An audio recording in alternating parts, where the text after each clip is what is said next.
शिल्पा की आदतें ठीक नहीं थी। वो ना बोलने से पहले कुछ सोचती और ना ही कुछ करने में। उसकी इस आदत से सभी परेशान रहते।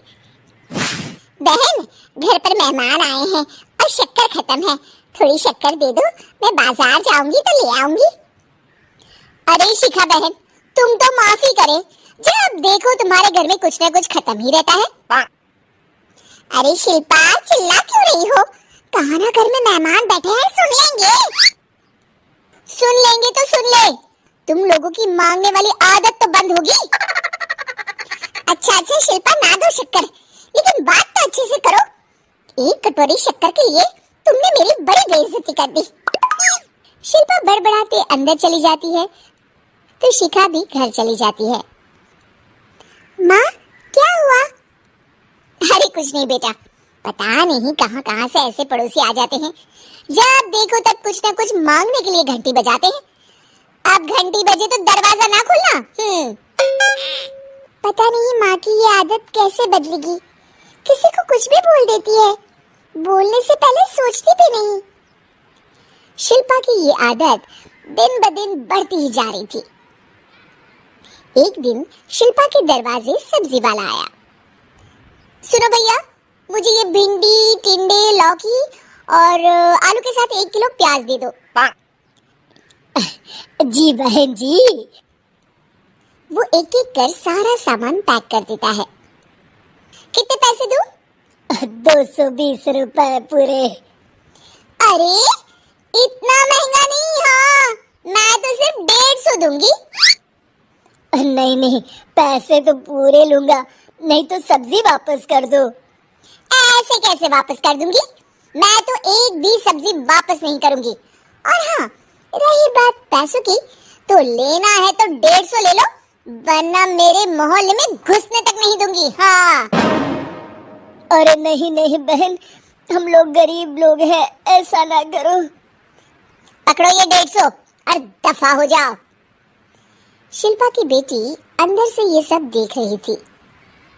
शिल्पा, तूने तो हद कर दी, बेचारा गरीब आदमी, उसका तो गुजारा ही इसी से होता है, बोलने से पहले सोचा कर बेटा। माँ, आप चुप रहो, घर चलाना बच्चों का खेल नहीं, और वैसे भी इतनी महंगी सब्जी थोड़ी ना होती है। आपको तो सिर्फ खाने से मतलब है, लेकिन मुझे तो सब सोचना पड़ता है ना। शिल्पा की सास ये बात सुनकर दुखी हो जाती हैं। शिल्पा की बेटी शिल्पा की ये सारी बातें सुन रही होती है। शिल्पा की बेटी एक दिन माँ से कहती है, माँ, ओ माँ, जरा यहाँ तो आना। ओहो, क्या हुआ? क्यों चिल्ला रही हो ऐसे बेटा? हुआ क्या? ये देखिए मेरी स्कूल की ड्रेस कितनी गंदी हो गई है, इसे कौन धोएगा? लेकिन ये तो साफ है बेटा, मैंने अपने हाथ से खुद साफ किया है। माँ, ये ड्रेस इतनी गंदी है कि मैं इसे पहन ही नहीं सकती, चलो मुझे बाजार से नई दिलाओ।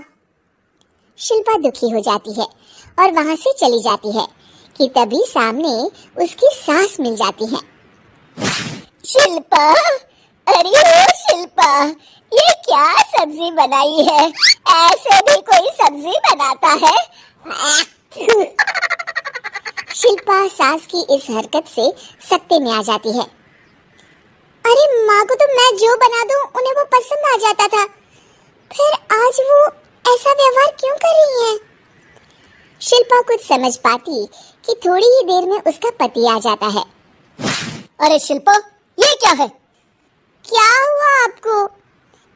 ये मेरी अलमारी पूरी अस्त व्यस्त है, तुमसे कोई काम नहीं होता है, सारा दिन पता नहीं क्या करती रहती हो। अरे मैंने तो सारी अलमारी साफ रखी है। इसे तुम साफ कहती हो? ये तो पूरा कूड़ादान लग रही है। शिल्पा परेशान हो जाती है और समझ नहीं पाती है कि उसके साथ क्या हो रहा है। शिल्पा अकेले कमरे में जाती है और जोर जोर से रोने लगती है। तभी वहाँ उसका पति, सास और बेटी आ जाते हैं। शिल्पा उन लोगों को देखकर और जोर जोर से रोने लगती है।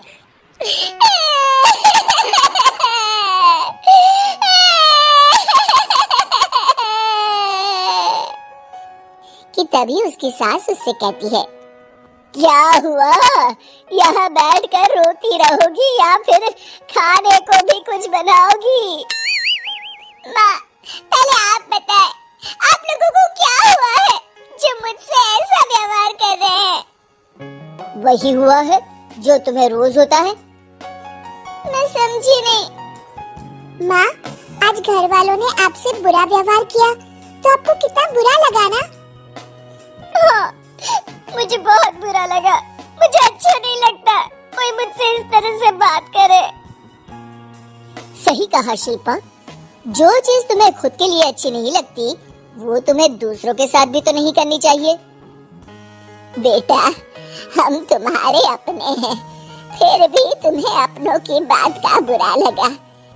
लेकिन सोचो, जिन बाहर के लोगों से तुम ऐसा व्यवहार करती हो उन्हें कैसा लगता होगा। हाँ माँ, आप सच कह रही हैं। मैं आप लोगों से माफी मांगती हूँ। मुझे कड़वा नहीं बोलना चाहिए।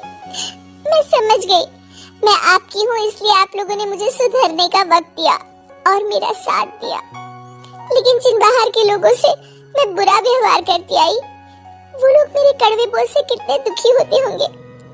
मैं वादा करती हूँ, आज से ऐसा व्यवहार किसी के साथ नहीं करूंगी। सीख, हमें दूसरों के साथ वैसा ही व्यवहार करना चाहिए जो हम खुद के लिए अपेक्षा करते हैं।